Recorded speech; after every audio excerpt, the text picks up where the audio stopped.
Hello everyone, welcome to SS classroom. My name is Hariom Gaur. हम discussion कर रहे हैं न्यूरोलॉजिकल डिसऑर्डर के बारे में। और आज हम डिस्कशन करेंगे हेड इंजरी के बारे में। हेड इंजरी के मेजर कॉजेस क्या हैं, हेड इंजरी के साइन सिम्टम्स क्या हैं, किस तरीके से इसको मैनेज करते हैं, ये सभी चीजें हम वन बाय वन डिस्कशन करेंगे। तो चलते हैं स्लाइड शेयर की स्क्रीन पे और डिस्कशन करते हैं हेड इंजरी के बारे में। तो आ गए हम स्लाइड शेयर की स्क्रीन पे और डिस्कशन करते हैं हेड इंजरी के बारे में। नॉर्मली हेड इंजरी के अंदर क्या क्या इन्वॉल्वमेंट होता है? सबसे पहले क्या है आपका स्कैल्प। स्कैल्प के बाद क्या आते हैं आपके स्कल बोन्स। स्कल बोन के बाद क्या आता है आपका मेनिंजेस। और उसके बाद क्या आता है आपका ब्रेन। तो आपकी स्कैल्प के अंदर इंजरी, स्कल बोन के अंदर भी इंजरी और मेनिंजेस और ब्रेन के अंदर इंजरी, ये सभी इंजरी इंक्लूड होके हम क्या बोलते हैं? Head injury. तो हम वन बाय वन डिस्कशन करते हैं। तो डेफिनेशन आपका क्लियर हो गया, यानी any traumatic injury to the scalp, to the skull, to the meninges, to the brain, that is called head injury. सबसे पहले हम डिस्कशन करते हैं टाइप्स ऑफ हेड इंजरी के बारे में। इसके अंदर आपके डिफरेंट डिफरेंट टाइप्स की आपकी हेड इंजरी होती है। ये डिपेंड होती है आपकी कि स्कैल्प के अंदर इंजरी हो रहा है, स्कल के अंदर हो रहा है, या meninges के अंदर या ब्रेन के अंदर हो रहा है, उसके अकॉर्डिंग आपका हेड इंजरी डिवाइड होता है। यहाँ पे देखिए, सबसे पहले क्या है आपका स्कैल्प, स्कल, ब्लड वेसल्स, यानी ब्लड वेसल्स के अकॉर्डिंग भी आपका हो सकता है। एंड ब्रेन, ब्रेन के अंदर क्या होता है आपका ट्रॉमेटिक ब्रेन इंजरी या टीबीआई। सबसे पहले आपका स्कैल्प इंजरी, यानी आपका जो स्कैल्प है जहां पर आपके हेयर अटैच है, यानी हेयर का जो स्किन है उसके अंदर जो इंजरी हो रहा है वो क्या कहलाएगा? आपका स्कैल्प इंजरी। उसके बाद आपका क्या है? स्कैल्प स्कल फ्रैक्चर, यानी स्कल मतलब जो स्कल बोन है, टेम्पोरल है, पेराइटल है, फ्रंटल है, ऑक्सीपिटल है, ये जो भी फ्रंटल बोन है, स्कल बोन है, इसके अंदर क्या होगा? इंजरी होगा। ब्रेन इंजरी के अंदर डिफरेंट टाइप की इंजरी होती है, जैसे concussion, confusion, diffuse axonal injury and intracranial haematoma.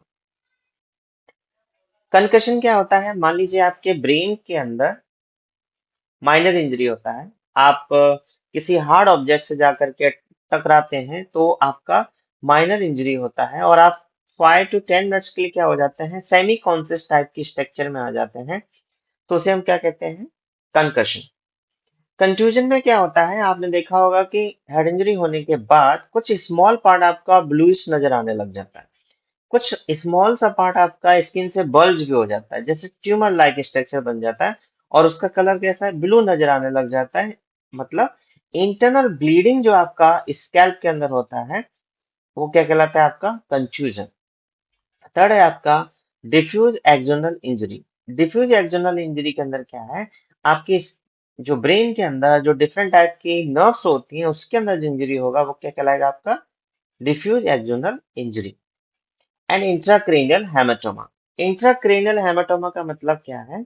जो आपका क्रेनियल कैविटी है, यानी सभी स्कल बोन मिलके जो क्रेनियल कैविटी बनाते हैं, और उसके अंदर जो भी आपका पार्ट है, यानी आपका मेनिंजेस है और आपका ब्रेन है, उसके अंदर जो इंजरी देखने को मिलेगा वो क्या कहलाएगा? आपका इंट्राक्रेनियल हेमाटोमा।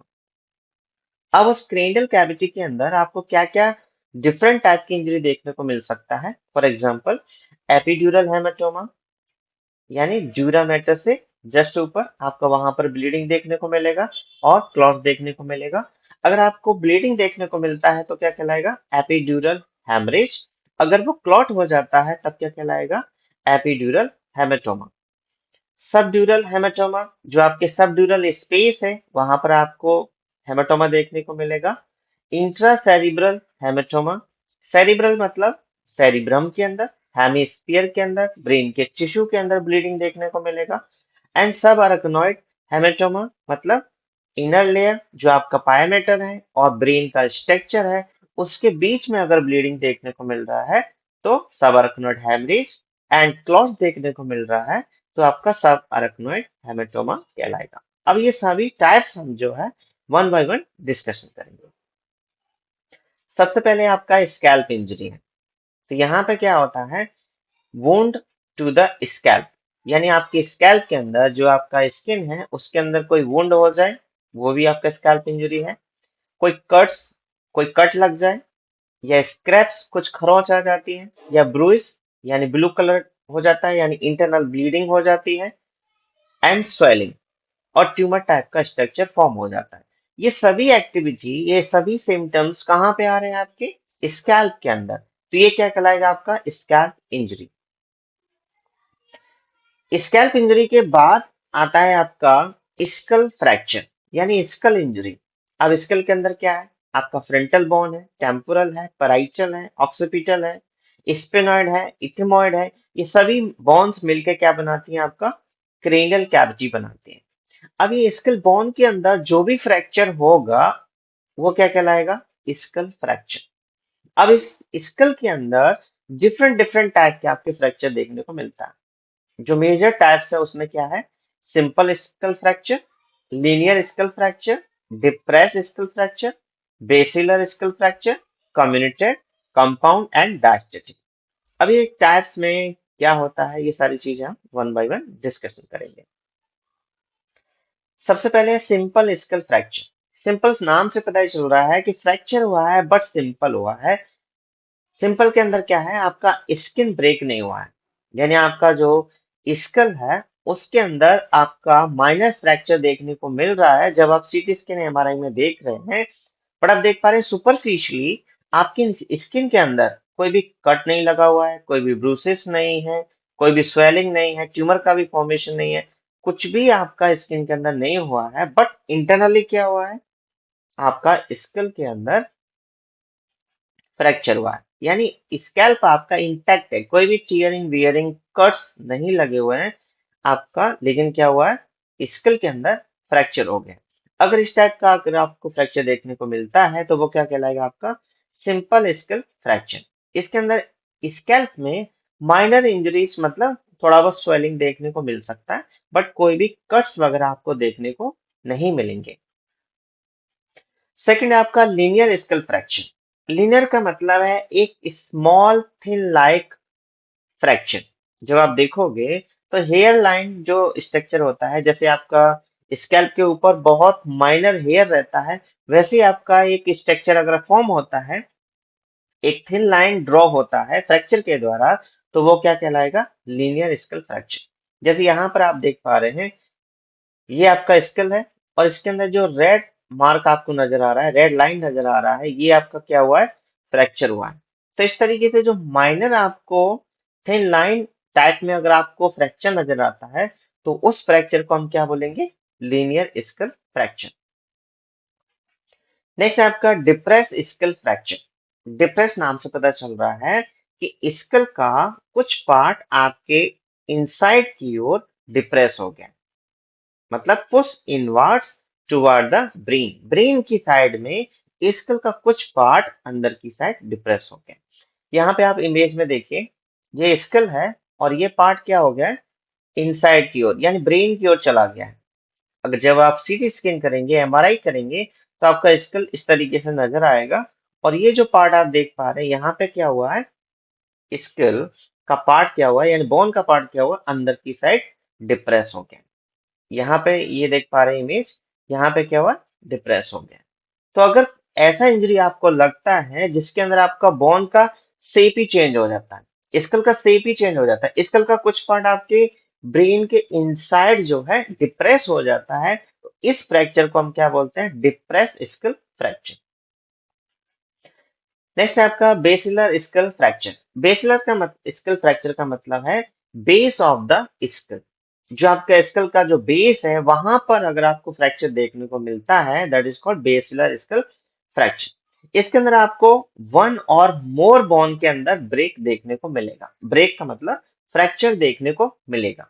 यहाँ पे आप इमेज में देख पा रहे हैं, fracture of the temporal bone. ये आपका टेम्पोरल बोन है, यहाँ पर आपको फ्रैक्चर देखने को मिल रहा है, और ये आपको फ्रैक्चर देखने को मिल रहा है, fracture of the occipital bone.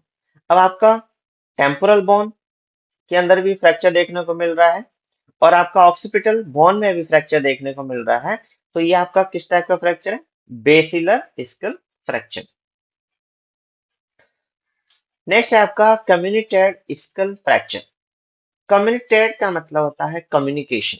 Communication का मतलब होता है more than one person same ऐसे यहाँ पर क्या होगा, कम्युनिकेशन का मतलब, कम्युनिकेट का मतलब एक से ज्यादा बोन के अंदर फ्रैक्चर हुआ है। मतलब क्या होता है, जब बोन के अंदर फ्रैक्चर होता है तो जो स्मॉल स्मॉल पीसेस हैं वो आपके मल्टीपल पीसेस देखने को मिलेंगे।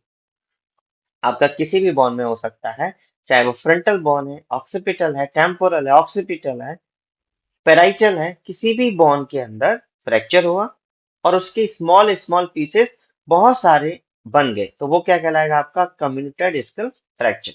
यहाँ पे आप इमेज में देख पा रहे हैं कि ये आपका कौन सा बोन है, पेराइटल बोन आ गया। यहाँ पर आपका टेम्पोरल बोन है और यहाँ पे आप देख पा रहे हैं multiple small small pieces divide हो गए। तो इस टाइप से अगर जो फ्रैक्चर होगा स्किल के अंदर वो क्या कहलाएगा, कम्युनिकेटेड स्किल फ्रैक्चर। नेक्स्ट है आपका कंपाउंड स्किल फ्रैक्चर।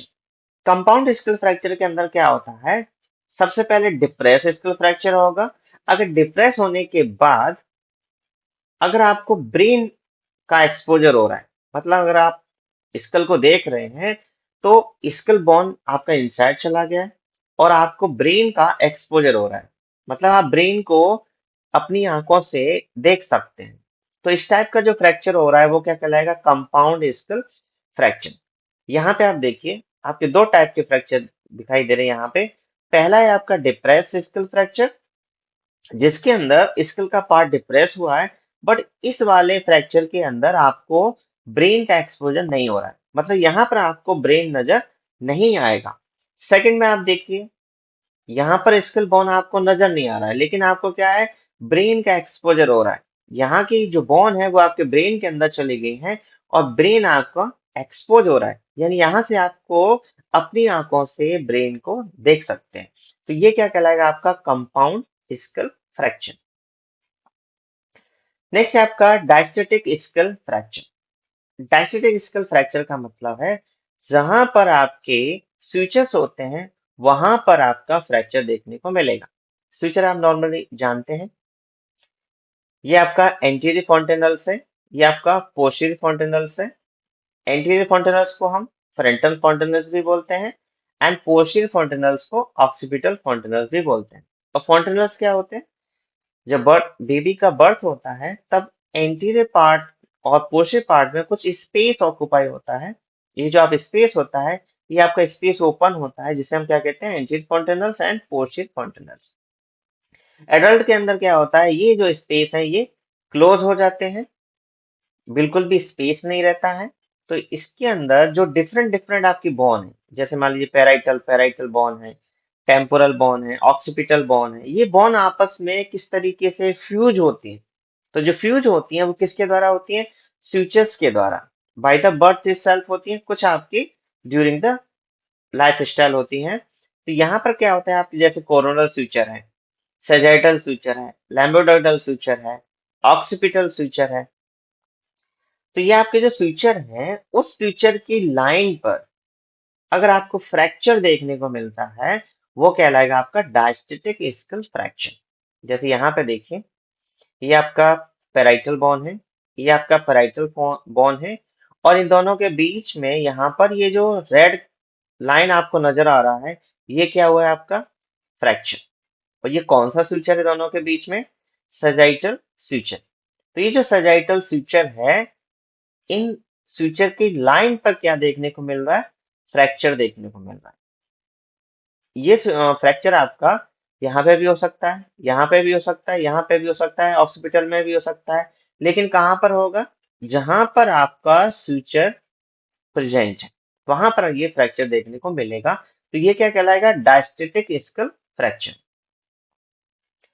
जैसे कंक्लूजन में अगर हम देखें, जैसे आपका डायस्टेटिक स्कल फ्रैक्चर नंबर ए, ये आपका यहाँ पर क्या है, आपका स्विचर है।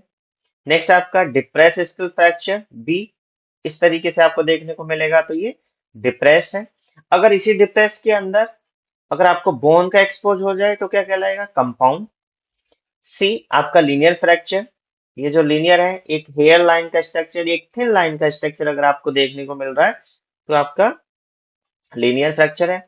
एंड बेसलर फ्रैक्चर बी, यानी बेस ऑफ द स्कल पर आपको फ्रैक्चर देखने को मिल रहा है, ये आपका वन बोन के अंदर भी हो सकता है और मल्टीपल बोन के अंदर भी हो सकता है, ये क्या कहलाएगा आपका बेसिलर स्कल फ्रैक्चर। जैसे आपका linear fracture, depress fracture, diastatic fracture जो आपका सुचर की लाइन पर होता है, and basilar fracture base of the skull पर प्रेजेंट होता है। तो इस तरीके से आपके स्कल फ्रैक्चर के टाइप्स होते हैं। नेक्स्ट आता है नंबर थर्ड, ब्रेन इंजरी। तो अभी तक हमने क्या डिस्कशन किया, सबसे पहले स्कैल्प इंजरी, सेकेंड आपका स्कल इंजरी, नेक्स्ट हम करते हैं ब्रेन इंजरी। तो आपका स्कैल्प के अंदर, स्कल के अंदर, ब्रेन के अंदर कहीं पे भी इंजरी होता है क्या कहलाता है आपका हेड इंजरी कहलाता है। ब्रेन इंजरी के अंदर क्या क्या डिस्कशन करेंगे, concussion, confusion, DAI diffuse axonal injury, intracranial haematoma. Intracranial haematoma के अंदर भी आपके टाइप्स हैं, epidural haematoma, subdural, subarachnoid, intracerebral haematoma. तो सबसे पहले आपका कंकशन। कंकशन का मतलब है एक स्मॉल इंजरी यानी माइनर इंजरी।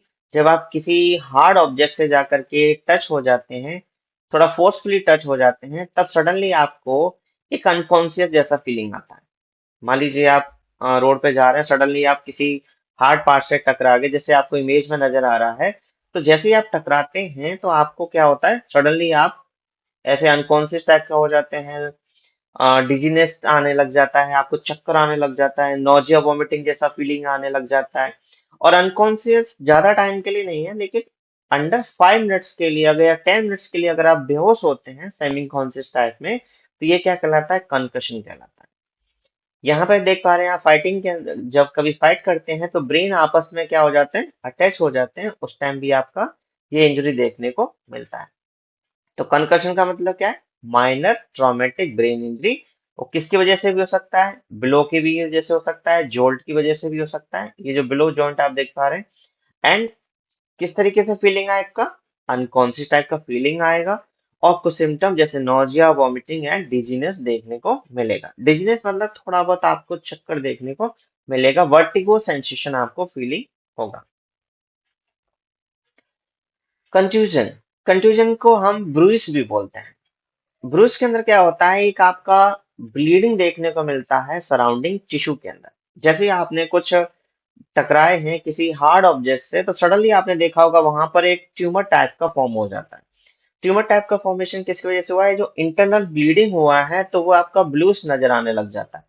तो जो इंटरनल ब्लीडिंग स्पेशली बच्चों में आपने देखने को मिला होगा, बच्चे कभी भी फॉल डाउन हो जाते हैं और सडनली आपके उनकी हेड पे देखा होगा, तो जो मेजर बोन भी इसमें इन्वॉल्वमेंट होता है, वो मेजर बोन आपकी frontal bone, temporal and occipital यानी पैराइटल बोन का इन्वॉल्वमेंट बहुत रेयर देखने को मिलेगा। सबसे ज्यादा जो बच्चे गिरते हैं वो हेड की साइड से गिरते हैं, तो आपके फ्रंटल बोन में देखने को मिलेगा।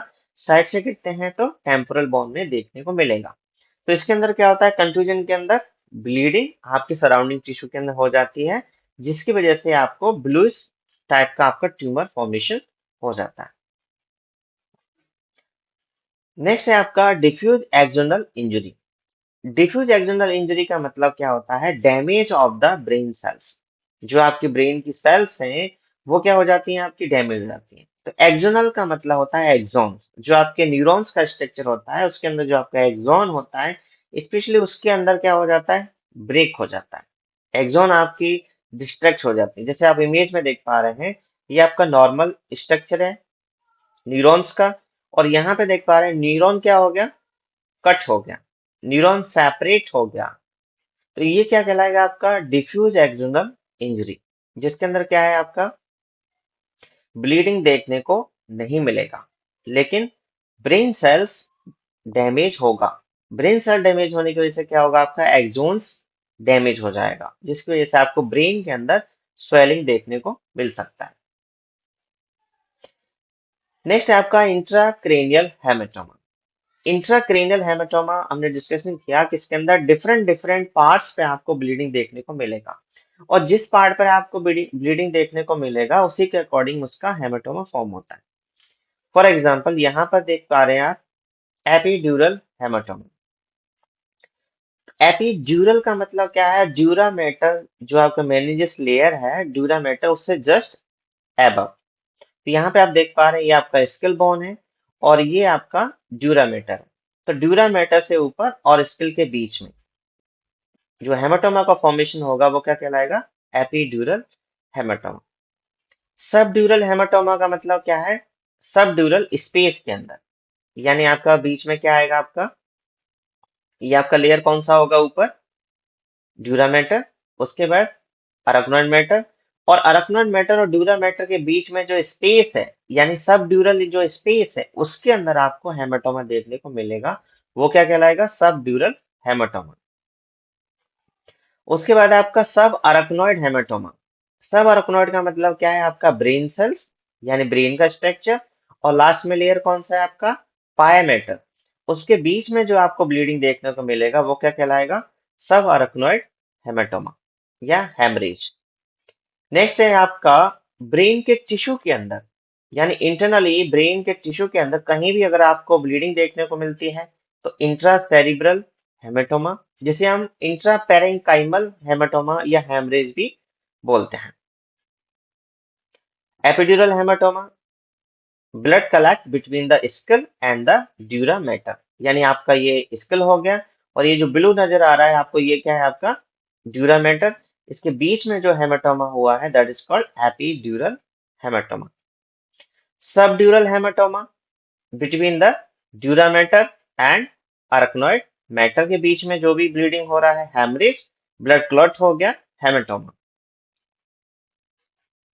सब अरकनॉइड hematoma, between the brain and membrane that cover it. कौन सी मेम्ब्रेन कवर करती है?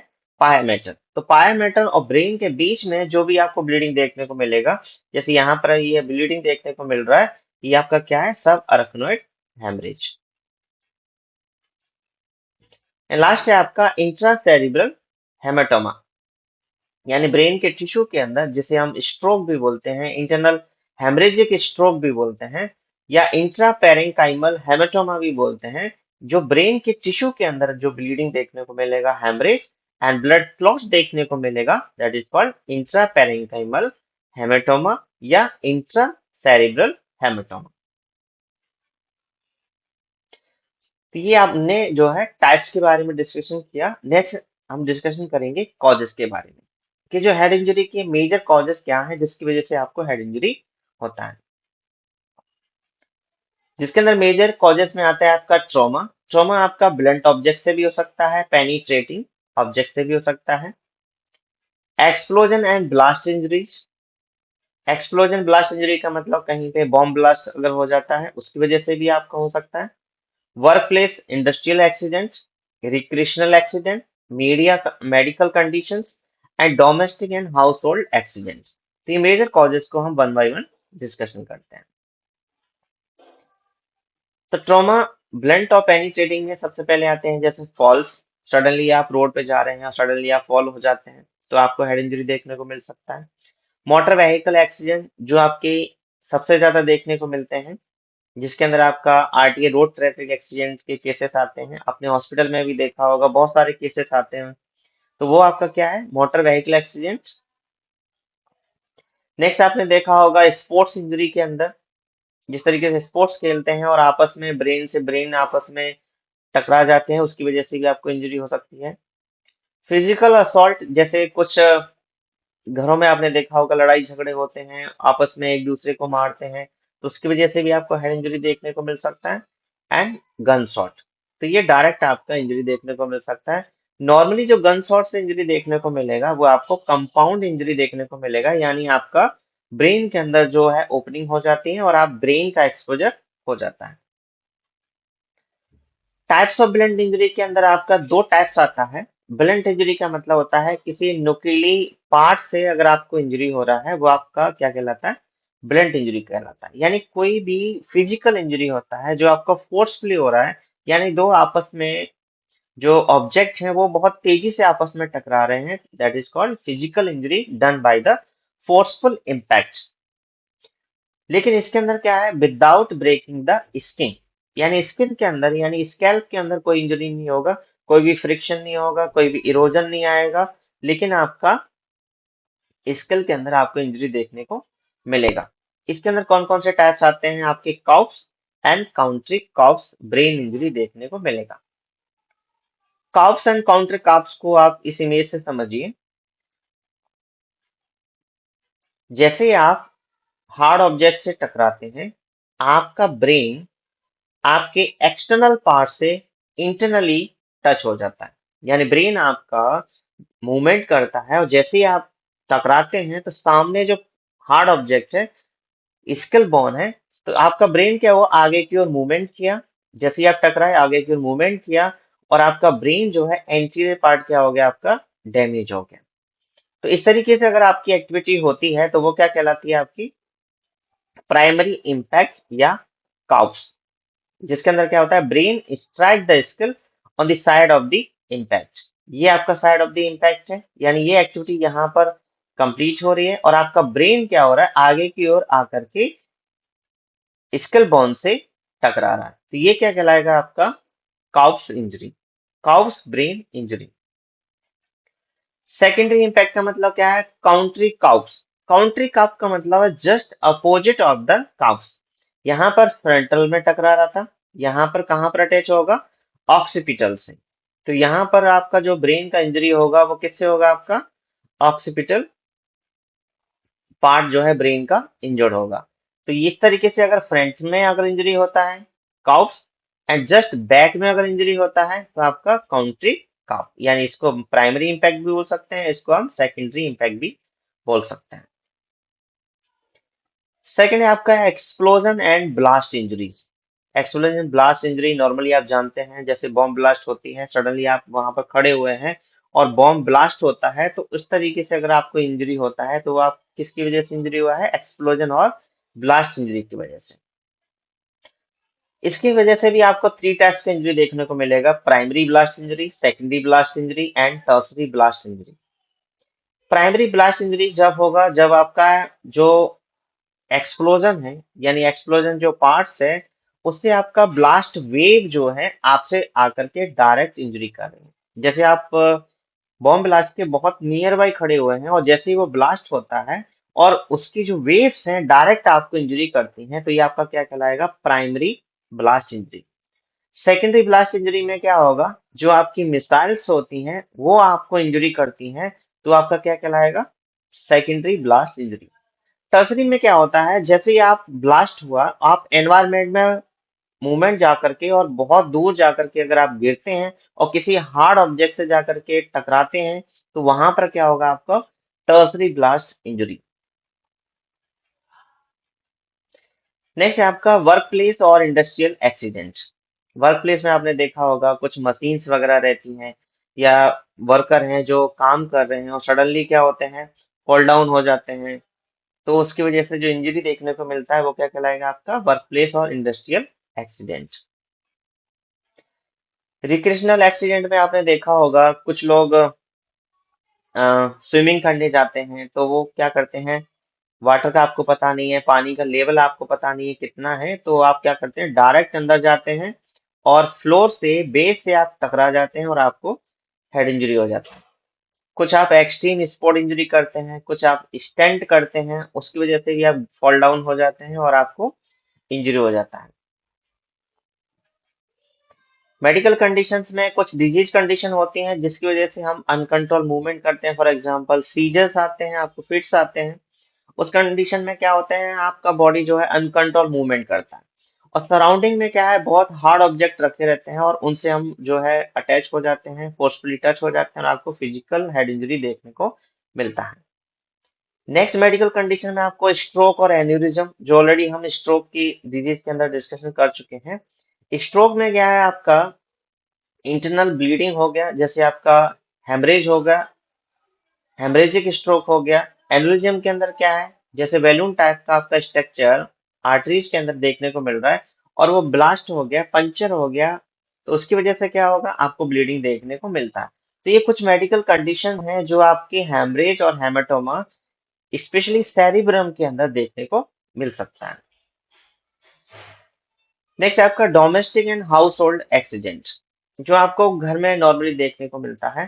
For example sleeping in the bathroom, specially जो चिल्ड्रंस हैं या घर में ओल्ड एज हैं वो सडनली बाथरूम में जाते हैं और फॉल डाउन हो जाते हैं, तो उनमें जनरली देखने को मिलता है।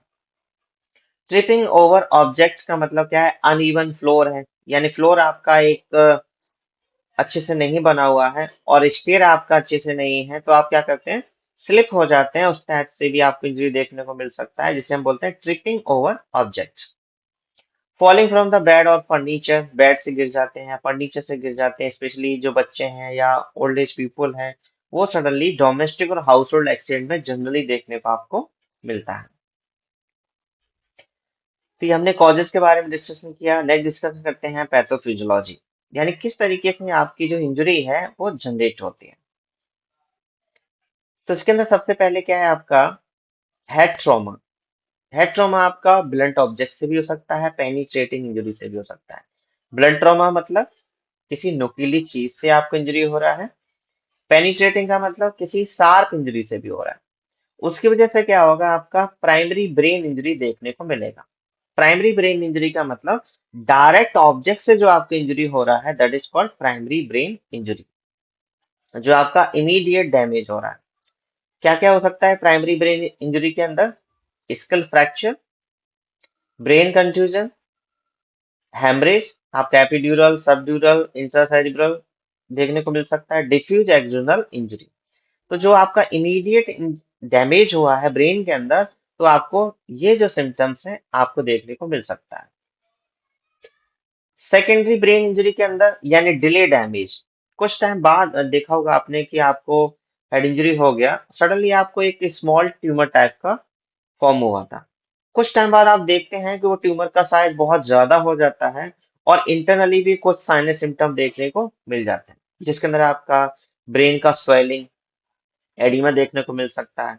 ब्रेन का स्वेलिंग किसकी वजह से आएगा? इंक्रीज द आईसीपी, यानी ब्रेन के अंदर जो इंट्राक्रेनियल प्रेशर है वो इंक्रीज हो जाएगा, जिसकी वजह से आपको स्वेलिंग और एडिमा देखने को मिलेगा। रिड्यूस ब्लड फ्लो यानी इस्कीमिया और हाइपोक्सिया की वजह से भी आपको देखने को मिल सकता है। न्यूरो इन्फ्लामेशन देखने को मिल सकता है, फर्दर न्यूरोनल डैमेज। तो ये आपका कब देखने को मिलेगा? सेकेंडरी ब्रेन इंजरी के अंदर। नंबर 4 है आपका brain dysfunction.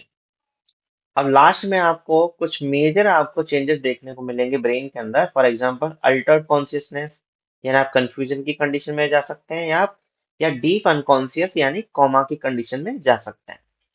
Motor and sensory impairment, जो आपका एक्सटर्नल डैमेज हो रहा है, न्यूरॉन्स आपका डैमेज हो रहा है, जिसकी वजह से आपका जो ब्रेन का मोटर फंक्शन है, सेंसरी फंक्शन है, ये आपका चेंजेस आ सकता है, इंपेयरमेंट हो सकता है।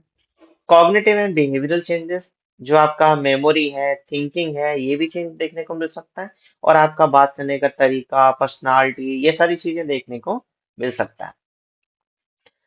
रिकवरी और permanent damage depend on the severity and treatment, यानी अगर आप रिकवर कर रहे हैं या परमानेंटली अगर आपके ब्रेन में डैमेज हो रहा है, ये डिपेंड करता है कि आप ट्रीटमेंट करा रहे हैं या आपकी सीवियरिटी क्या है। तो इस तरीके से आपका पैथोफिजियोलॉजी जो है डेवलप होता है। नेक्स्ट डिस्कशन करते हैं सिम्टम्स के बारे में, यानी क्या क्या साइन है सिम्टम देखने को मिलेगा जब आपको हेड इंजरी होगा। तो हेड इंजरी के साइन सिम्टम्स भी किस पे डिपेंड करेंगे? Types of the injury. मान लीजिए आपको स्कैल्प इंजरी हुआ है, तो जनरल आपको ब्रूज देखने को मिलेगा, कट्स देखने को मिलेगा, स्मॉल ब्लीडिंग देखने को मिल सकता है, माइनर पेन देखने को मिल सकता है। जैसे ही आप स्कल के अंदर जाएंगे, अगर आपको स्कल इंजरी हुआ है, तो आपको मेजर सिम्टम्स अनकॉन्शियसनेस देखने को मिल सकता है, सीजर देखने को मिल सकता है। थर्ड, आपका ब्रेन के अंदर अगर इंजरी जाते हैं तो उसके अंदर भी मेजर सिम्टम देखने को मिलेंगे। तो सबसे पहले डिस्कशन करते हैं कि फिजिकल, न्यूरोलॉजिकल, कॉग्निटिव सिम्टम्स क्या क्या है। तो पहला हम डिपेंड करता है severity and moderation and severity. Physical changes क्या क्या होंगे, न्यूरोलॉजिकल चेंजेस क्या क्या होंगे, और कॉग्निटिव चेंजेस क्या क्या होंगे। पहले डिस्कस करते हैं माइल्ड हेड इंजरी के, जैसे कंकशन हो गया। कंकशन हमने डिस्कशन कर लिया, यानी हार्ड ऑब्जेक्ट से आप सडनली थोड़ा बहुत टकरा जाते हैं और आपको स्मॉल अनकॉन्शियस टाइप का फीलिंग, नोजिया, वॉमिटिंग जैसा फीलिंग जो है देखने को मिलता है। तो फिजिकल सिम्टम्स क्या क्या देखने को मिलेगा? Headache, nausea and vomiting, dizziness यानी स्मॉल आपको वर्टिगो सेंसेशन, चक्कर जैसा आपको आ सकता है। लॉस ऑफ बैलेंस, आप कोऑर्डिनेट नहीं कर पाएंगे। जैसे ही आपका एक्सीडेंट हुआ या किसी से आप टकराते हैं तो सडनली आपने देखा होगा कि चक्कर आ रहे हैं और सडनली आप बैठने की कोशिश करते हैं किसी प्लेस पे और आप चल भी नहीं पाते हैं, तो ये क्या होता है, आपका सिम्टम्स होते हैं कंकशन का। नेक्स्ट आपका ब्लर विजन, यानी जो आपको दिखाई दे रहा है वो सडनली आपको लगेगा कि दिखाई देना कम होता जा रहा है, तो ये आपका ब्लर विजन भी देखने को मिल सकता है। एंड सेंसिटिविटी टू लाइट और नॉइस, जैसे आप लाइट देख पा रहे हैं तो आप लाइट नहीं देख पाओगे। अगर आपको साउंड आ रहा है तो आप बहुत सेंसिटिव हो जाओगे, आप इरिटेट होने लग जाओगे। ये आपके कंकशन के माइनर सिम्टम देखने को मिलते हैं। न्यूरोलॉजिकल सिम्टम्स क्या क्या देखने को मिलेगा? टेम्परेरी लॉस ऑफ कॉन्शियसनेस, यानी फ्यू सेकंड से मिनट तक या 5 मिनट के अंदर आपको कॉन्शियसनेस देखने को मिलेगा, जो आपका धीरे धीरे आप अनकॉन्शियस टाइप का आप हो जाओगे। कंफ्यूजन और डिसोरिएंटेशन, यानी आप टाइम प्लेस पर्सन के बारे में भी आप नहीं बता पाओगे। स्लर स्पीच, जब आपसे कुछ क्वेश्चन पूछा जाएगा तो आप क्लियर आंसर नहीं दे पाओगे, प्रोनाउंसिएशन नहीं कर पाओगे। And ringing in the year, यानी आपको ईयर के अंदर ऐसा लगेगा जैसे कुछ बेल टाइप का साउंड क्रिएट हो रहा है, ऐसा आपको फीलिंग आएगा। कॉग्निटिव एंड बिहेवियरल सिम्टम्स में क्या क्या चेंजेस देखने को मिलेगा? Memory loss, specially around the time of the injury, मतलब जैसे ही आपका इंजरी हुआ है तो उसी टाइम पर आपका मेमोरी लॉस देखने को मिलेगा। डिफिकल्टी इन कंसंट्रेटिंग, आप अपने आप पर कंसंट्रेट नहीं कर पाएंगे, जैसे ही आपसे क्वेश्चन पूछेंगे आप डिसोरिएंटेड हो जाओगे। मूड स्विंग एंड इरिटेबिलिटी, यानी आपका वर्टिगो सेंसेशन आने लग जाएगा, आपको चक्कर आने लग जाएगा। स्लीप डिस्टरबेंसेस, इंसोमिया भी हो सकता है और एक्सेसिव स्लीपनेस के अंदर भी जा सकते हैं, यानी जिस दिन आपका इंजरी होगा उस दिन हो सकता है आपको नींद ही ना आए या फिर बहुत डीप स्लीपिंग के अंदर भी आप जा सकते हैं। तो ये कॉग्निटिव बिहेवियरल सिम्टम्स आपको देखने को मिल सकते हैं। नेक्स्ट, अगर आपको मॉडरेट और सीवियर अगर हेड इंजरी हो जाए तो क्या सिम्टम देखने को मिलेगा? इसका मतलब क्या है, आपका जो कंडीशन है वो आपका सीवियर हो जाएगा, जिसके अंदर सबसे पहले क्या है, physical symptoms, persistent headache, worsening over times, आपको बार बार हेडेक हो रहा है और टाइम के अकॉर्डिंग वो आपका हेडेक जो है सीवियर होता जा रहा है। रिपीटेड वॉमिटिंग और नोजिया, बार बार आपको वॉमिटिंग हो रहा है, नोजिया फीलिंग आ रही है। ये कब होगा आपको? जब आपको मॉडरेट से लेकर के सीवियर हेड इंजरी होता है। सीजर एंड कन्वर्जन आ सकते हैं। Weakness and numbness in the limb, weakness and numbness क्या होता है, आपको सेंसेशन नहीं आएगा। जैसे अभी आप टच करते हैं और आपके ब्रेन को पता चल जाता है कि कोई टच कर रहा है, लेकिन नंबनेस के अंदर क्या होगा, टेम्परेरी लॉस ऑफ सेंसेशन। थोड़ी देर के लिए आपको सेंसेशन मालूम नहीं होगा कि आपके हाथों में क्या चल रहा है, पैरों में क्या चल रहा है, that is called numbness. And clear fluid, यानी जो सीएसएफ है वो आपका नोज से या ईयर से लीक होने लग जाएगा, यानी आपके नोज से सीएसएफ निकल सकता है या आपके ईयर से सीएसएफ रिलीज हो सकता है। इसका मतलब क्या है, आपकी जो लेयर है, जो मैनेजेस हैं, वो रप्चर हो चुकी हैं आपकी हेड इंजरी की वजह से, जिसकी वजह से जो सीएसएफ जो आपके ब्रेन और स्पाइनल कॉर्ड में है वो वहां से क्या होता है, लीक होने लग जाता है। स्पेशली जो ईयर के अंदर आएगा, नोज के अंदर आएगा, जब आपका हेड के अंदर इंजरी है। स्पाइनल कॉर्ड में इंजरी होने पर आपका ईयर के अंदर, नोज के अंदर सीएसएफ देखने को नहीं मिलेगा। न्यूरोलॉजिकल सिम्टम्स क्या देखने को मिलेंगे सीवियर हेड इंजरी के अंदर? प्रोलॉन्ग लॉस ऑफ कॉन्शियसनेस, मतलब बहुत लंबे टाइम तक आपको कॉन्शियसनेस नहीं आएगा, जो आपको मिनट्स भी हो सकता है, आवर्स भी हो सकते हैं, 2 आवर्स भी हो सकते हैं। अनइक्वल पीपल साइज, जो आपके पीपल का साइज आपने कभी देखा होगा अपनी ईयर के आई के अंदर, पीपल का साइज दोनों पीपल के अंदर क्या होता है, नॉर्मल होता है। लेकिन इसमें क्या होगा, अगर जो आपका ब्रेन है अगर वो बल्ज होता है तो एक साइड का जो आई है वो बाहर की ओर थोड़ा सा बल्ज होगा और पीपल का साइज क्या होगा, डायलेट हो जाएगा। अब आपको क्या चीजें देखने को मिलेगा, एक आइज के अंदर पीपल का साइज नॉर्मल है और एक आइज के अंदर क्या हो रहा है, पीपल का साइज थोड़ा सा ज्यादा नजर आ रहा है। इसका मतलब क्या हुआ है, ब्रेन के अंदर क्या हो गया, हर्निएशन हो गया है, यानी ब्रेन के जो पार्ट है वो थोड़ा सा बल्ज हो गया है, स्वेलिंग हो गया, जिसकी वजह से आपको ये कंडीशन देखने को मिलता है। Difficulty in walking and lack of coordination, severe confusion, agitation and unequal behaviour आपको देखने को मिल सकता है। कॉग्निटिव बिहेवियर सिम्टम्स में क्या है? सीवियर मेमोरी लॉस, यानी लॉन्ग टाइम के लिए आपका मेमोरी लॉस हो जाएगा, जिसलिए मेडिकल टर्म में क्या वर्ड यूज करते हैं? एमनीशिया। डिफिकल्टी रिकॉग्नाइजिंग पीपल और प्लेसेस, यानी डिसओरिएंटेशन हो जाएगा पेशेंट को, वो अपने घर के मेंबर को नहीं पहचान पाता है। कभी आपने देखा होगा, बहुत सीवियर हेड इंजरी हो जाता है, पेशेंट हॉस्पिटल में चला जाता है, फिर पेशेंट जब कॉन्शियस होता है तब क्वेश्चन पूछे जाते हैं, ये कौन है, इनका नाम क्या है, कहाँ पर हो अभी आप, टाइम क्या है। इसका मतलब हम क्या चेक कर रहे हैं? उसका ओरिएंटेशन चेक कर रहे हैं, क्या उनका मेमोरी पावर है या मेमोरी लॉस हो गया है।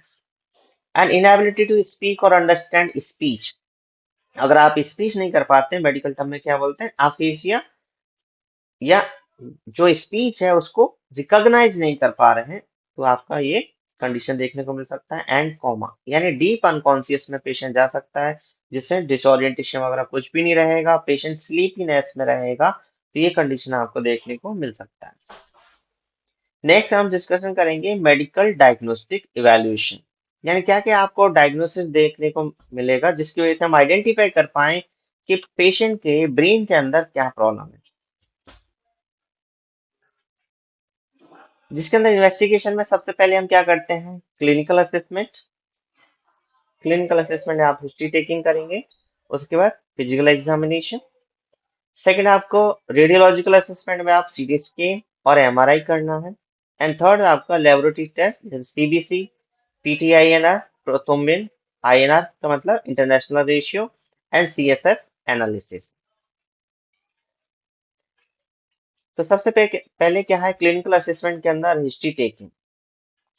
हिस्ट्री टेकिंग में जैसे आपके पास पेशेंट आ जाता है तो सबसे पहले क्या करते हैं? आप हिस्ट्री लेते हैं, पेशेंट कहाँ पे फॉल डाउन हुआ है, किस चीज से आपका हेड इंजरी हुआ है, क्या एक्सीडेंट हुआ है, या सडन फॉल डाउन हो गया है या स्लिप हो गया है, ये आपको हिस्ट्री लेना है।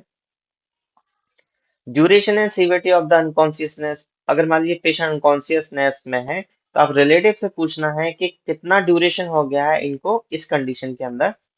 And presence of symptoms, current में क्या क्या सिम्टम्स है? हेडेक है, डिजीनेस है, वॉमिटिंग है, सीजर्स है, यानी जो भी आपका जो इंसिडेंस हुआ है, जो कंडीशन इम्पैक्ट हुआ है, उसके बारे में आपको डिटेल में आपको हिस्ट्री लेना है। नेक्स्ट है आपका फिजिकल एग्जामिनेशन। फिजिकल एग्जामिनेशन में आपको क्या करना है? फिजिकल एग्जामिनेशन में क्या चेक करना है आपको? ब्लड फ्लो कोमा स्केल, यानी जीसीएस लेवल चेक करना है। जीसीएस लेवल कब चेक करते हैं? कि पेशेंट जो आपका कोमा के अंदर गया है या डीप अनकॉन्शियस में गया है, तो उसका कंडीशन क्या है, यानी लेवल क्या है, क्या वो कंप्लीट अनकॉन्शियसनेस के अंदर है, या डीप के अंदर है, या माइनर है, ये सारी चीजें हम डिस्कशन चेक करते हैं by the help of the GCS scale, जिसके अंदर आपके 3 रीडिंग है। जैसे माइल्ड अगर है 13 to 15 स्कोर आएगा, मॉडरेट है तो 9 to 12 के बीच में आएगा, और सीवियर अगर अनकॉन्शियस लेवल है यानी डीप कोमा के अंदर है तो लेस देन 8 आएगा स्कोर। तो आपका ये कंडीशन हम चेक करते हैं by the help of the GCS. People examination check करते हैं कि अगर आपका ब्रेन हर्निएशन हुआ है कि नहीं हुआ है, तो आपको क्या करना है? एक टॉर्च लेना है, मोबाइल टॉर्च लेना है, जो आपको प्यूपल चेक कराते हैं, तो दोनों का प्यूपल का साइज अगर इक्वल है, नॉर्मल है, तो आपको ब्रेन का हर्निएशन नहीं हुआ है। लेकिन अगर एक प्यूपल का साइज बहुत ज्यादा नजर आ रहा है, एक प्यूपल का साइज नॉर्मल है, तो आपको ब्रेन का हर्निएशन हो सकता है। नेक्स्ट आपका न्यूरोलॉजिकल एग्जामिनेशन के अंदर, जैसे मान लीजिए न्यूरोनल इंजरी हुआ है कि नहीं हुआ है, डिफ्यूज एक्सोनल इंजरी हुआ है कि नहीं हुआ है, इसके लिए हमें चेक करना है रिफ्लेक्सेस, सेंसेशन चेक करना है, रिफ्लेक्सेस चेक करना है, मोटर सेंसरी फंक्शन चेक करना है, यानी क्रेनियल नर्व्स और स्पाइनल नर्व्स आपको इन्वेस्टिगेट करना है। And sign of skill fracture, sign of skill fracture में आपका Battle sign, raccoon eyes, CSF leakage from the nose and ear, ये हमें डिस्कशन करना है। बेटल साइन में क्या होता है? बेटल का मतलब क्या है? बिहाइंड द ईयर, यानी ये जो आपको साइन चेक करना है, ईयर के जस्ट बिहाइंड में आपको चेक करना है। इसके अंदर आपके 4 बीज आते हैं। फर्स्ट बी का मतलब क्या है? Battle sign.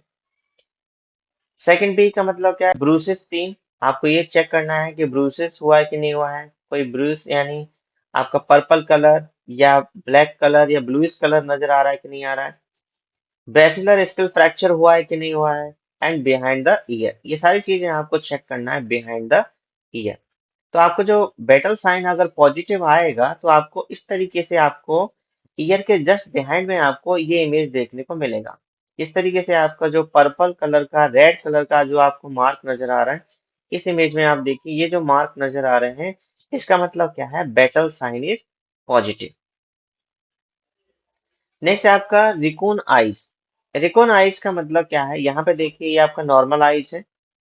रिकून आइज के अंदर आपने देखा होगा लोअर आईलिड के ऊपर और अपर आईलिड के ऊपर आपका डार्क और पर्पल कलर का, रेड कलर का आपको मार्क नजर आने लग जाता है। तो यहाँ पे आप रियल इमेज के अंदर आप देखोगे तो ये जो आपको नजर आ रहा है अपर आईलिड के अंदर, ये नोज पर आप देख पा रहे हैं और ये आईलिड पे आप देख पा रहे हैं। तो ये जो आईज के ऊपर जो मार्क बनता है, ये आपका अपर आईलिड पे भी हो सकता है और लोअर आईलिड यहाँ पे भी देखने को मिल सकता है। तो ये क्या कहलाएगा? आपका रिकॉन आइज। नेक्स्ट आपका प्यूपिल एग्जामिनेशन। नॉर्मल प्यूपिल का साइज आप देख पा रहे हैं, यहाँ पर ये आपका नॉर्मल है और ये आपका नॉर्मल है। अगर आपका ब्रेन हर्निएशन होता है तो आपको क्या होगा? प्यूपिल का साइज जो है इंक्रीज हो जाएगा। तो यहाँ पे देखिए एबनॉर्मल प्यूपिल डायलेशन, ये आपका नॉर्मल है और यहाँ पे क्या हो गया? प्यूपिल का साइज डायलेट हो गया, यानी प्यूपिल का साइज इंक्रीज हो गया। तो इसका मतलब क्या है? ब्रेन का हर्निएशन प्रेजेंट है। नेक्स्ट आपका रेडियोलॉजिकल असेसमेंट। रेडियोलॉजिकल असेसमेंट में आप क्या कर सकते हैं? सीटी स्कैन करा सकते हैं एंड एमआरआई करा सकते हैं। सीटी स्कैन आपका फर्स्ट चॉइस रहता है, चार्जेस भी इसके कम रहते हैं।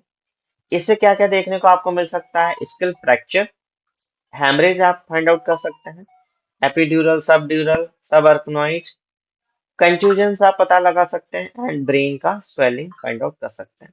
अगर मान लीजिए सीटी स्कैन से आपको सस्पेक्टेड हो रहा है, क्लियर नजर नहीं आ रहा है, फाइंड आउट नहीं कर पा रहे हैं, आप कंफर्म डायग्नोस्टिक रिजल्ट नहीं बना पा रहे हैं, उस केस में आप एमआरआई कर सकते हैं। क्योंकि एमआरआई आपका डिटेल्ड इवेल्युएशन आपका करता है, जिसके अंदर आपका डिफ्यूज एक्सोनल इंजरी के बारे में फाइंड आउट कर सकते हैं। Brain stem injury, brain stem का मतलब जो आपका mid brain, pons, medulla oblongata, ये तीनों ब्रेन को हम क्या बोलते हैं? ब्रेन स्टेम के नाम से जानते हैं। And soft tissue damage. तो अगर आपको सॉफ्ट टिश्यू डैमेज हुआ है जो आपको सीटी स्कैन में क्लियर नजर नहीं आ रहा है, डिफ्यूज एक्सोनल इंजरी हुआ है यानी आपके एक्सोन के अंदर इंजरी है वो भी क्लियर नजर नहीं आ रहा है, तो आप क्या करा सकते हैं? एमआरआई करा सकते हैं। लेबोरेटरी टेस्ट में आपको क्या क्या करना है? CBC, generally check for the infection और एनीमिया, यानी हीमोग्राम कितना है, एचबी कितना है, आपका इन्फेक्शन हुआ है कि नहीं हुआ है, यानी डब्ल्यूबीसी काउंट इंक्रीज हुआ है या नॉर्मल है। ये जस्ट इन्फेक्शन फाइंड आउट करने के लिए किया जाता है। कोएगुलेशन प्रोफाइल, यानी ब्लीडिंग स्टेटस क्या है, PT with INR, prothrombin time check करना है with the international ratio for the bleeding risk. मान लीजिए अगर पीटी विद आईएनआर बढ़ा हुआ है, इसका मतलब क्या है? आपको ब्लीडिंग के रिस्क है। तो इस तरीके से ब्लीडिंग का रिस्क कम है या ज्यादा है, ये सारी चीजें आपको पीटी विद आईएनआर सैंपल से चेक करना है। सीएसएफ एनालिसिस अगर नीडेड होता है तो आपको इन्फेक्शन, यानी आपका जो इन्फेक्शन है वो आपके सीएसएफ के अंदर अगर इन्वॉल्वमेंट है तो उसकी वजह से आप सीएसएफ एनालिसिस कर सकते हैं। स्पेशली सीएसएफ एनालिसिस कब होता है? जब आपका स्किल का फ्रैक्चर होता है, यानी आपके मेनिंजेस इन्वॉल्वमेंट होते हैं इन द इंजरी, तब आपका सीएसएफ एनालिसिस कराना जरूरी होता है। क्योंकि अगर इसके अंदर ब्लड सेल्स अगर आपका प्रेजेंट है, इट मीन्स क्या है? आपका जो ब्लीडिंग है वो आपका मेनिंजेस को क्रॉस करके और आपके सीएसएफ के अंदर मिक्स हो रहा है। नेक्स्ट डिस्कशन करते हैं ट्रीटमेंट के बारे में। इसके मेजर ट्रीटमेंट्स क्या क्या है? ट्रीटमेंट भी आपका डिपेंड करेगा कि आपका स्कैल्प का इंजरी है या स्कल का इंजरी है या ब्रेन के अंदर डिफरेंट टाइप के हेमाटोमा फॉर्म हुए हैं, ये इसके ऊपर डिपेंड करता है। आपका जो इंजरी है वो माइल्ड है, मॉडरेट है, सीवियर है, इस पे आपका डिपेंड करता है। तो सबसे पहले हम डिस्कस करेंगे इमीडिएट मैनेजमेंट।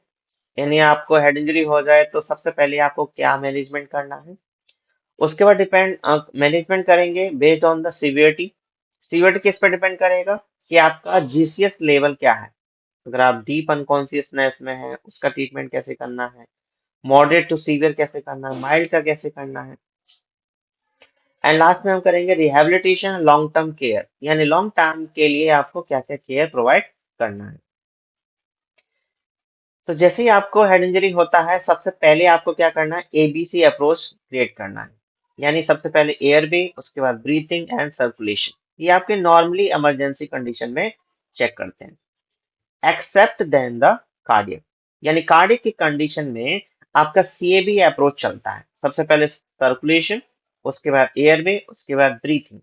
लेकिन अगर कोई इमरजेंसी केस आता है अदर देन द कार्डियक तो आपका क्या अप्रोच चलता है, airway, breathing and circulation. Airway के अंदर सबसे पहले आपको देखना है कि पेशेंट का एयरवे क्लियर है कि नहीं है। कभी कभी एक्सीडेंट होता है, आपका जो एयरवे है वो क्लियर नहीं होता है। अगर मान लीजिए अगर आपका जीसीएस लेस देन 8 है तो इमीडिएटली आपको क्या करना है, पेशेंट को इंटूबेट करना है। इंटूबेट का मतलब क्या है, आपको एंडोट्रेकियल ट्यूब एडमिनिस्टर करना है। ये कौन करता है, आपका डॉक्टर जो है करते हैं। नर्सिंग का प्रोसीजर नहीं है ये किसके द्वारा किया जाएगा, आईसीयू में जो हॉस्पिटल में जो आपके इंटेंसिविस्ट डॉक्टर रहते हैं, आईसीयू के जो स्पेशलिस्ट डॉक्टर रहते हैं वही इस प्रोसीजर को कंडक्ट करते हैं। ब्रीथिंग, आप सैचुरेशन चेक कर लीजिए। वाइटल साइन जैसे ही आप चेक करोगे अगर आपका सैचुरेशन डाउन जा रहा है तो आप ऑक्सीजन लगा सकते हैं। एंड थर्ड आपका सर्कुलेशन। सर्कुलेशन में आपको चेक करना है कहीं से ब्लीडिंग तो नहीं हो रही है, ब्लड प्रेशर कितना आ रहा है। अगर आपको ब्लीडिंग बहुत ज्यादा हो गया है तो आपको क्या करना है, आईवी फ्लूइड मैनेजमेंट करना है और उसके बाद ब्लड मैनेज करना है और ब्लड ट्रांसफ्यूजन स्टार्ट करना है। तो ये सारी चीजें आपको क्या करना है, इमीडिएट मैनेजमेंट के अंदर आती है। और अगर ब्लीडिंग अगर हो रहा है तो उसी टाइम आपको क्या करना है, अर्जेंट आपको ड्रेसिंग कर देना है। जो भी आपकी इमीडिएट ड्रेसिंग होती है उस टाइम आपका मेन जो गोल रहता है वो होता है आपका ब्लीडिंग को स्टॉप करना। तो ब्लीडिंग स्टॉप करना है, ड्रेसिंग करना है, वाइटल साइन चेक करना है, प्रेजेंट में आपका कितना हेमरेज हुआ है उसके अकॉर्डिंग कितना ब्लड का नीड है, कौन सा फ्लूइड देना है। ये सारी चीजें आपकी इमीडिएट मैनेजमेंट के अंदर आती है। पेन मैनेजमेंट करना है, वॉमिटिंग हो रहा है तो वॉमिटिंग को मैनेज करना है, सिम्टोमेटिक मैनेजमेंट करना है। ये सारी चीजें हम इसके अंदर करते हैं। नेक्स्ट है आपका सर्वाइकल स्पाइन इमोलाइजेशन। अगर मान लीजिए आपको सस्पेक्टेड लग रहा है कि अगर आपकी सर्वाइकल स्पाइन में इंजरी हो सकता है तो उसी टाइम आपको कॉल, देखा होगा आपने पेशेंट को इस तरीके से सर्वाइकल कॉलर लगाते हुए। तो इसका मतलब क्या है, अगर आपका सर्वाइकल एक जगह फिक्स होगा, मूवमेंट नहीं करेगा, तो इससे क्या होता है, आपकी हीलिंग का प्रोसेस बहुत तेजी से होता है। नेक्स्ट आपका न्यूरोलॉजिकल असेसमेंट। न्यूरोलॉजिकल असेसमेंट में हम सबसे पहले क्या करते हैं, जीसीएस चेक करते हैं ग्लास्कोकोमा स्केल से, और पेशेंट का लेवल ऑफ कॉन्शियसनेस चेक करते हैं। यानी पेशेंट आपका कितना कॉन्शियसनेस स्टेट के अंदर है, कितना डीप अनकॉन्शियस है, या माइल्ड है, या मॉडरेट है, या सीवियर है। या पीपल एग्जामिनेशन, यानी पीपल का साइज कम है या ज्यादा है, इसे हम ब्रेन का हर्निएशन चेक करते हैं, जो अभी हमने डिस्कशन किया था पीपल का एग्जामिनेशन। तो ग्लासगो स्केल किस तरीके से चेक करते हैं, इसके अंदर आपके 3 स्केल होते हैं। फर्स्ट स्केल आपका E, V and M. E for eye opening, V for verbal response, M for motor response. इसके अंदर जो स्कोरिंग की जाती है वो आपका 4, 5, 6 में की जाती है। यानी आई ओपनिंग के लिए 4 पॉइंट्स, वर्बल के लिए 5 पॉइंट्स एंड मोटर के लिए 6 पॉइंट्स। अब आपको क्या करना है, आपके सामने पेशेंट है और आपको ई वी एम चेक करना है। यानी आपको सबसे पहले आई चेक करना है। तो सबसे पहले आपका पॉइंट क्या रहेगा, स्पॉन्टेनियस। अगर पेशेंट आपका स्पॉन्टेनियस आई ओपनिंग कर रहा है, स्पॉन्टेनियस का मतलब जैसे हम पेशेंट के पास खड़े हुए हैं, अपने आप पेशेंट आई ओपनिंग ब्लिंक कर रहा है, आई ओपनिंग कर रहा है, क्लोज कर रहा है, तो आप स्कोर दे सकते हैं 4। अगर इस ओपनिंग नहीं कर रहा है स्पॉन्टेनियसली तो आपको क्या करना है, पेशेंट का नाम बोलना है या कुछ अनाउंस करना है। उसके बाद पेशेंट ने अनाउंस जो है अपना आई ओपनिंग किया तो उसको 3 स्कोर देना है। अगर साउंड के बाद भी अगर आई ओपनिंग करना है तो आपको प्रेशर देना है, यानी आपको थोड़ा बहुत प्रिक करना है पेशेंट को, और उसके बाद अगर आई ओपनिंग कर रहा है तो आपको 2 पॉइंट्स देना है। अगर ये तीनों एक्टिविटी करने के बाद भी पेशेंट अगर अपनी आई ओपनिंग नहीं कर रहा है तो आप उसे 1 स्कोर देना है। यानी इसके अंदर 0 स्कोर नहीं दिया जाता है। कोई भी एक्टिविटी में आई ओपनिंग नहीं किया तो आपको 1 स्कोर देना है। सेकंड है आपका वर्बल रेस्पॉन्स। वर्बल रेस्पॉन्स में आपको क्या चेक करना है, किस तरीके से पेशेंट रेस्पॉन्स करता है। सबसे पहले ओरिएंटेड, यानी पेशेंट आपका टाइम प्लेस पर्सन के बारे में बता रहा है क्लियरली तो आपको 5 स्कोर देना है। जब पेशेंट बता रहा है कंफ्यूज हो रहा है, कुछ चीजें क्लियर बोल रहा है कुछ चीजें क्लियर नहीं बोल रहा है, कंफ्यूज हो रहा है अपना ओरिएंटेशन के बारे में, तो आपको 4 स्कोर देना है। इनएप्रोप्रिएट वर्ड अगर बोल रहा है, जैसे पेशेंट ने कुछ बोला लेकिन क्लियर नहीं हुआ, वर्ड आया है लेकिन वो वर्ड क्या बोले हैं ये समझ में नहीं आ रहा है, तो आपको 3 स्कोर देना है। इनएप्रोप्रिएट साउंड अगर आ रहा है, मतलब कोई भी वर्ड नहीं आ रहा है लेकिन माउथ से जो है साउंड क्रिएट हो रहा है, लेकिन उस साउंड के अंदर कौन सा वर्ड है ये क्लियर नहीं हो पा रहा है, तो आपको 2 स्कोर देना है। अगर ये कोई भी एक्टिविटी परफॉर्म नहीं कर पा रहा है पेशेंट, तो आपको 1 स्कोर देना है। मोटर रेस्पॉन्स में आपको एक्सट्रीमिटीज का मूवमेंट चेक करना है, जिसके अंदर सबसे पहले ओबे कमांड, मतलब आपको बोलना है राइट हैंड रेज करिए या लेग रेज करिए, तो आपकी कमांड के अकॉर्डिंग अगर पेशेंट एक्टिविटी कर रहा है तो आपको 6 पॉइंट देना है।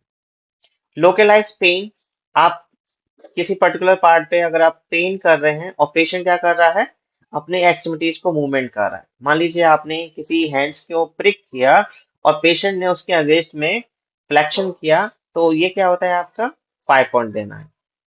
अगर पेशेंट नॉर्मल फ्लेक्शन कर पा रहा है तो 4 पॉइंट देना है। अगर एबनॉर्मल फ्लेक्शन कर पा रहा है तो 3 देना है।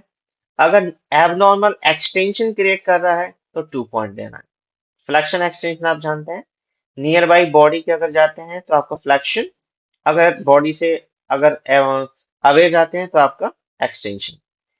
अगर कोई भी एक्टिविटी इसमें से परफॉर्म नहीं कर रहा है तो आपका 1 स्कोर।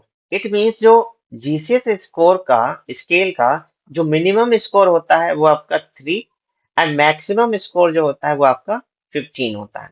यानी अगर डेथ पेशेंट का भी अगर जीसीएस चेक करोगे तो उसका भी कभी भी 0 नहीं आएगा, उसका भी 3 आएगा, क्योंकि इसमें 0 स्केल नहीं होता है। 1 1 1 काउंट करोगे तो 3 आ जाएगा।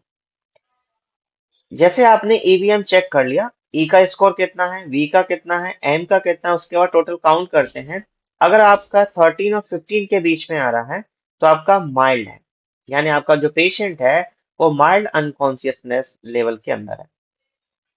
अगर 9 टू 12 स्कोर आ रहा है तो आपका कंडीशन मॉडरेट है, एंड 3 टू 8 स्कोर आ रहा है तो मतलब आपका पेशेंट जो है सीवियर अनकॉन्शियसनेस के अंदर है, डीप अनकॉन्शियसनेस के अंदर है, यानी पेशेंट आपका कोमा की कंडीशन के अंदर है।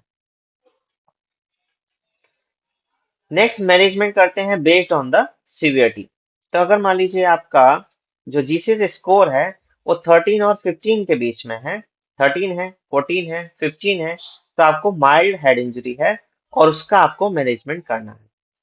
तो मैनेजमेंट करने के लिए सबसे पहले आपको क्या करना है, monitor for 24 hours for the worsening symptom. जैसे ही आपका पेशेंट को हेड इंजरी हुआ है, 24 आवर्स तक आपको कोई भी सिम्टम सीरियस ना हो जाए तब तक आपको केयरफुली वॉच करना है। उस ड्यूरेशन के अंदर पेशेंट को पेन किलर देना है, एनएसएडी नहीं देना है to prevent the bleeding. Advice rest and gradual return to activity. Patient को एडवाइस करना है कंप्लीटली बेड रेस्ट करने के लिए और जितना हो सके जो डेली लाइफ की जो एक्टिविटी होती है वो परफॉर्म करने के लिए। Moderate to severe head injury का मतलब क्या है, अगर जीसीएस आपका लेस देन 12 है तो उस कंडीशन में आपको क्या क्या करना है, पेशेंट को हॉस्पिटलाइजेशन कराना है एंड मॉनिटरिंग करना है। Administer for observation and frequent neurological assessment, यानी जैसे ही आपका पेशेंट हॉस्पिटल में एडमिट हो जाता है आपको कंटिन्यूसली न्यूरोलॉजिकल असेसमेंट करते रहना है। एंड मॉनिटर इंट्राक्रेनियल प्रेशर, और आपका पेशेंट का आईसीपी मेंटेन करते रहना है, चेक करते रहना है, जिससे आपका हाइड्रोसेफलस है कि नहीं है ये भी आपका फाइंड आउट हो जाए। मेडिकल मैनेजमेंट में आपको क्या क्या करना है, ऑक्सीजन थेरेपी देना है जिससे आपका सैचुरेशन मेंटेन रहे। आईवी फ्लूइड देना है, जिससे आपका जो हाइपोटेंशन हुआ है, जो आपका फ्लूइड लॉस हुआ है ड्यूरिंग द हेड इंजरी, वो आपका कंप्लीट हो सके।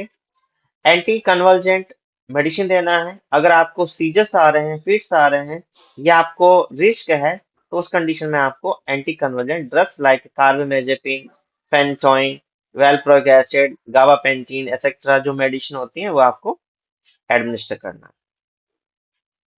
नेक्स्ट आपका ऑस्मोटिक डायूरेटिक जैसे मैनिटोल है, आपको हाइपरटोनिक सॉल्यूशन है। ये आपके ब्रेन की स्वेलिंग को या आईसीपी को, इंट्राक्रैनियल प्रेशर को रिड्यूस करने के लिए दे सकते हैं। ये आपका मैनिटोल है जो आपका 100 ml में आता है। इसको आपको डायरेक्ट आईवी लगाना है as per the prescription. Sedation आप दे सकते हैं, जैसे प्रोपोफॉल है, मिडाजोलम है, टू कंट्रोल द एजिटेशन। मान लीजिए पेशेंट क्या है, सेमी अनकॉन्शियस के अंदर है, तो बहुत इरिटेट होता है, इधर उधर मूवमेंट करने लगता है, बेड पर नहीं रहता है। उस कंडीशन में आपको क्या करना है, माइल्ड सेडेशन दे करके पेशेंट को स्लीपनेस में कर सकते हैं। सर्जिकल मैनेजमेंट अगर नीड पड़ता है, मान लीजिए इंटरनल हेमाटोमा फॉर्म हुए हैं, उस केसेस में आपको सर्जिकल मैनेजमेंट करना पड़ता है। सर्जिकल मैनेजमेंट के अंदर क्या क्या होता है आपका, क्रेनियोटॉमी। टॉमी का मतलब आपको ओपनिंग करना है स्कल का, जिसके अंदर आपको डिफरेंट टाइप के हेमाटोमा देखने को मिल सकते हैं। एपिड्यूरल है, सबड्यूरल है और इंट्रा सेरिब्रल है या अरकनॉइड है। डीकम्प्रेसिव क्रेनियोटॉमी के अंदर परमानेंट आपका स्कल का जो पीस है उसको रिमूव कर दिया जाता है, जो सीवियर केसेस में सीवियर ब्रेन की स्वेलिंग को रिड्यूस करने के लिए किया जाता है। एंड स्कल फ्रैक्चर रिपेयर, अगर कोई स्कल का बोन है जो फ्रैक्चर हो गया है उसको रिपेयर किया जाता है। तो डीकम्प्रेसिव क्रेनियोटॉमी में क्या किया जाता है, आपका स्कल का बोन रिमूव किया गया और उसके बाद वापस जो स्कैल्प है वो आपका विदाउट स्कल बोन के क्लोज कर दिया जाता है। तो इसको हम क्या बोलते हैं, क्रेनियोप्लास्टी। तो डीकम्प्रेसिव क्रेनिक्टोमी का मतलब क्या है, जो आपका कंप्रेशन यानी जो ब्लड प्रेशर आपका, सॉरी, जो आपका आईसीपी इंक्रीज हो रहा है उसको रिड्यूस किया जा रहा है by the removing of the school part. उसके बाद आपका क्या किया जाता है, जेल फिल्म डाल के और आपका वापस जो स्कैल्प है यानी जो स्किन है हेड का उसको वापस क्लोज कर दिया जाता है। लेकिन यहाँ पर स्कैल्प का पार्ट वापस रिप्लेस नहीं किया जाता है, यानी आपका जो स्कैल्प का पोर्शन है वो आपका परमानेंटली रिमूव कर दिया जाता है। क्रेनेटोमी के अंदर क्या है, किस तरीके से आपकी क्रेनेटोमी की जाती है। सबसे पहले आपको क्या करना है, हेयर रिमूव करना है कंप्लीटली। हेयर रिमूव करने के बाद वन ओपनिंग यहाँ पे करना है। ये क्या प्रोसीजर कहलाता है, जिसमें आपको स्किल बोन के अंदर जो होल करते हैं वो कहलाता है आपका बर होल प्रोसीजर। यानी ये जो आपको इंस्ट्रूमेंट नजर आ रहा है इसको हम बोलते हैं बर, और इसके द्वारा जो होल किया जाता है उसको हम बोलते हैं बर होल प्रोसीजर। तो बर होल प्रोसीजर में क्या किया जाता है, एक ओपनिंग किया, उसके बाद सेकंड होल किया गया और ये आपका थर्ड होल किया गया। ये 3 होल करने के बाद क्या करते हैं, इस होल से यहां तक कट करते हैं बोन को, उसके बाद इस होल से यहां तक कट करेंगे और इस होल से यहां तक कट करेंगे। कट करने के बाद इस पीस को बाहर निकाल लिया जाता है। जब इस पीस को आप बाहर निकालोगे तो आप देखिएगा ये बर होल का कटिंग आपको नजर आ रहा है, ये पार्ट आपको कटिंग नजर आ रहा है, ये आपको नजर आ रहा है। तो इस तरीके से स्कल बोन का जो पीस है वो आपका रिमूव किया जाता है। रिमूव करने के बाद क्या करते हैं, इसके अंदर जो भी आपका हेमाटोमा फॉर्म हुआ है, जो भी आपका हेमरेज है, उसको रिमूव किया जाता है। कभी कभी केसेस में क्या होता है, हाइड्रोसेफेलस की कंडीशन में क्या होता है कि आपको डिकम्प्रेशन जैसे आपका सर्जरी हुआ, बहुत टाइम तक आपका सीएसएफ इंक्रीज हो रहा है, बार बार सीएसएफ इंक्रीज हो जाता है और हाइड्रोसेफेलस का कंडीशन जनरेट हो रहा है, तो आप स्किल के इस पीस को एब्डोमिनल कैविटी के अंदर इसको प्लेस कर दिया जाता है।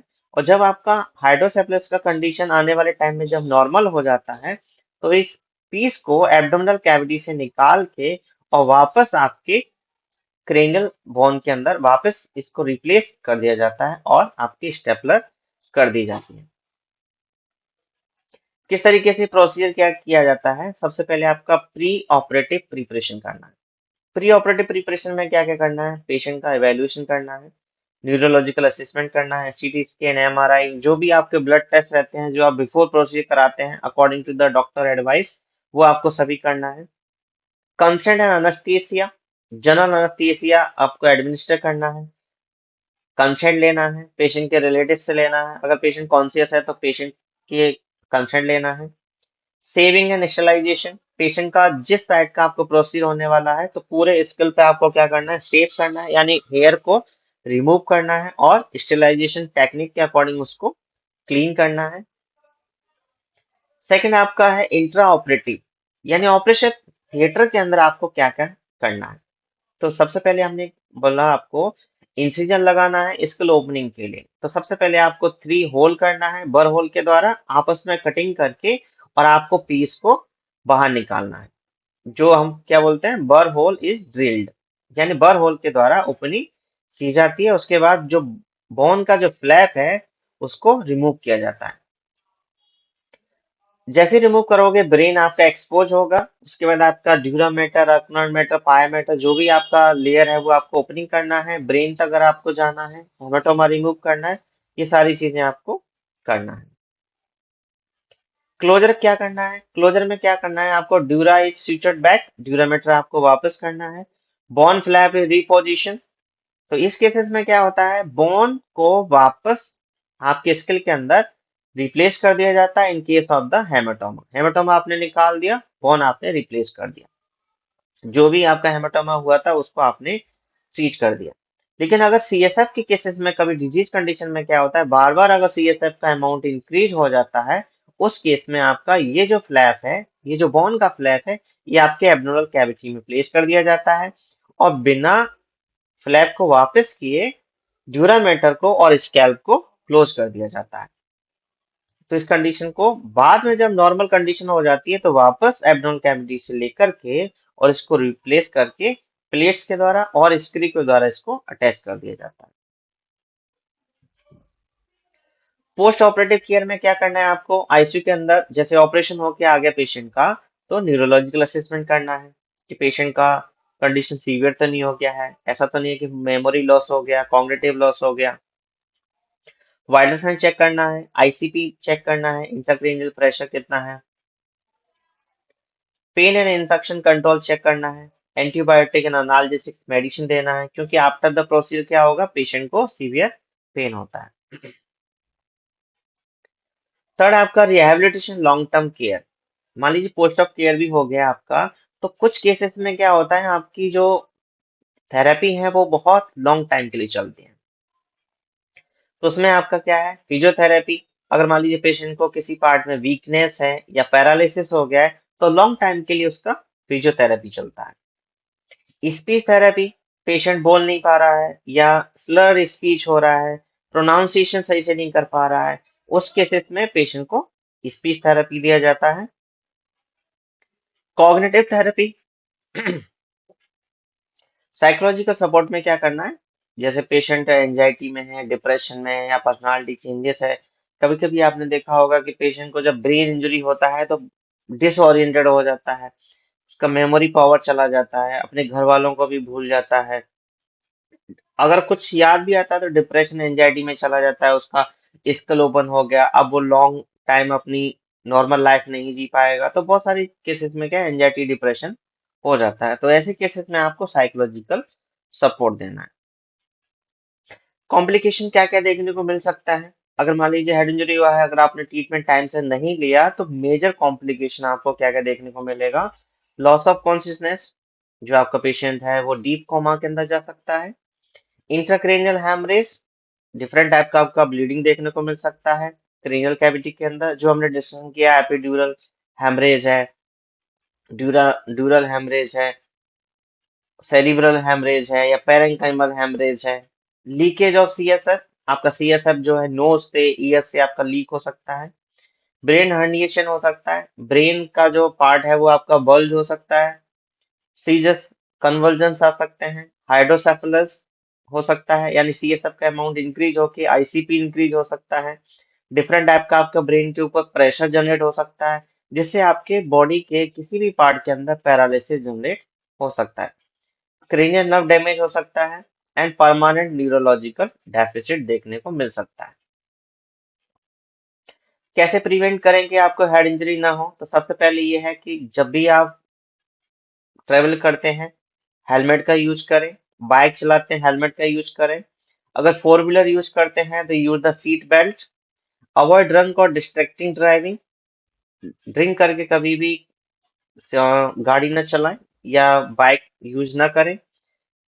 फॉलो ट्रैफिक रूल्स को फॉलो करें। आजकल तो ट्रैफिक रूल कोई फॉलो नहीं करता है, जिसकी वजह से बहुत सारे एक्सीडेंट देखने को मिलते हैं। फॉल प्रिवेंशन, घर में मान लीजिए अगर चिल्ड्रंस है या ओल्ड एज है, तो फॉल प्रिवेंशन के लिए वहां पर साइड रेल लगाना है, जिससे उनको पकड़ के पेशेंट जा सके या पर्सन जो है मूवमेंट कर सके, जिससे आपके फॉल रिस्क जो है कम हो जाए। एडुकेट लाइटिंग होना चाहिए। वियर स्पोर्ट्स हेलमेट, अगर आप कोई स्पोर्ट्स एक्टिविटी करते हैं, स्पोर्ट्स प्ले करते हैं, उस टाइम आपको हेलमेट का यूज करना है। अवॉइड प्लेइंग आफ्टर कंकशन और कंट्यूजन, अगर मान लीजिए आपको माइनर इंजरी हुआ है कहीं पे, या जब आप स्पोर्ट्स में खेल रहे हैं उस टाइम आपको माइनर इंजरी हो गया, कंकशन हो गया, कंट्यूजन हो गया, फिर भी आप कंटिन्यू प्ले करते जा रहे हैं, उस टाइम आपको ऐसा नहीं करना है। एंड मैनेज मेडिकल कंडीशन, जैसे मान लीजिए आपको स्ट्रोक हो रहा है या सीजर्स आ रहा है, उस टाइम आपको एडुकेट प्रिवेंशन लेना है फर्दर हेड इंजरी को प्रिवेंट करने के लिए। नर्सिंग मैनेजमेंट किस तरीके से करना है? सबसे पहले हमने डिस्कशन किया, manage the ABC, airway, breathing, circulation आपको चेक करना है। Monitor vital science, stabilise cervical spine, इसके लिए आपको कॉलर जो कब आता है, जो आपने देखा, कॉलर आपको यूज करना है, सर्वाइकल कॉलर यूज करना है, जिससे आपका नेक का मूवमेंट जो है, कांटेक्ट जो है एक जगह स्टक हो जाए। मूवमेंट नहीं होगा तो क्या होगा, आपके सर्वाइकल के अंदर इंजरी नहीं होगा। मॉनिटर लेवल ऑफ कॉन्सियसनेस, आपको जीसीएस चेक करना है। कंट्रोल ब्लीडिंग, अगर कोई ब्लीडिंग हो रही है उसको आपको ड्रेसिंग करना है, स्टॉप करना है। एडमिनिस्टर आईवी फ्लूइड, जो भी आपका हेमरेज की कंडीशन में फ्लूइड लॉस हुआ है वो आपको मैनेज करना है। परफॉर्म न्यूरोलॉजिकल एग्जामिनेशन, आपके रिफ्लेक्सेस हैं, सेंसरी मोटर सेंसेशन है, उनको आपको असिस्ट करना है। मॉनिटर आईसीटी, आपका इंट्राक्रैनियल प्रेशर को चेक करना है। प्रिवेंट फ्रॉम इन्फेक्शंस, कोई फर्दर इंजरी ना हो जाए, कोई फर्दर इन्फेक्शन आपके डायरेक्ट ब्रेन में एक्सपोज ना हो जाए, उससे आपको प्रिवेंट करना है। असेप्टिक टेक्निक से आपको सारे प्रोसीजर परफॉर्म करना है एंड रिहेबिलिटेशन सपोर्ट देना है। तो ये आपका हेड इंजरी आज कंप्लीट हो गया। अगर इससे रिलेटेड अगर आपको कोई डाउट है, कोई क्वेश्चन है, कोई क्वेरी है, तो आप मुझे कमेंट में कीजिएगा। मिलते हैं नेक्स्ट वीडियो में, तब तक के लिए आप अपना अपनी फैमिली का ख्याल रखिएगा। And thank you so much for the listening. See you in next video. Thank you.